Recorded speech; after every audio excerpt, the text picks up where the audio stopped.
पूजा के वक्त पढ़ें। करवा चौथ व्रत की यह कथा।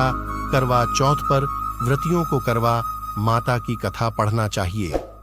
इस कथा को पढ़ने से सुहाग की उम्र लंबी होती है, इसलिए आप भी करवा चौथ व्रत के समय यह कथा जरूर पढ़ें। दाम्पत्य जीवन में मधुरता लाने वाला और संबंधों को अधिक मजबूत बनाने वाला त्योहार करवा चौथ सुहागिन महिलाएं पति की दीर्घायु के लिए व्रत करती हैं और शाम को चांद को अर्घ्य देकर और छलनी से पति का चेहरा देखकर व्रत तोड़ेंगी। आज हम आपको बताने जा रहे हैं करवा चौथ के व्रत में पढ़ी जाने वाली पूरा कथा।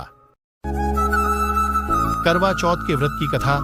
करवा चौथ की कहानी है कि देवी करवा अपने पति के साथ तुंगभद्रा नदी के पास रहती थी। एक दिन करवा के पति नदी में स्नान करने गए तो एक मगरमच्छ ने उनका पैर पकड़ लिया और नदी में खींचने लगा।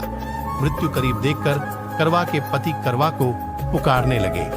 करवा दौड़कर नदी के पास पहुंची और पति को मृत के मुंह में ले जाते मगर को देखा। करवा ने तुरंत एक कच्चा धागा लेकर मगरमच्छ को एक पेड़ से बांध दिया। करवा के सतीत्व के कारण मगरमच्छा कच्चे धागे में ऐसा बंधा कि टस से मस नहीं हो पा रहा था।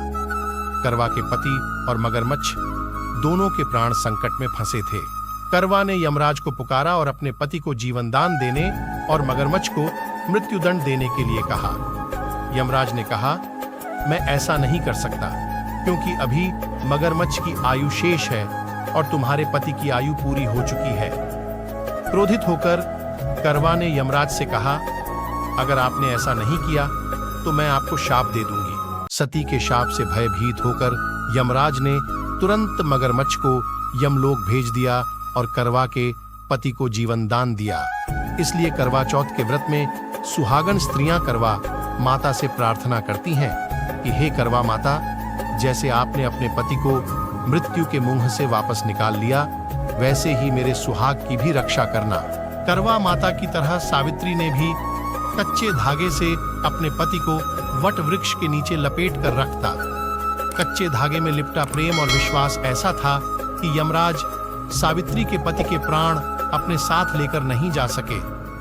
सावित्री के पति के प्राण को यमराज को लौटाना पड़ा और सावित्री को वरदान देना पड़ा कि उनका सुहाग हमेशा बना रहेगा और लंबे समय तक दोनों साथ रहेंगे।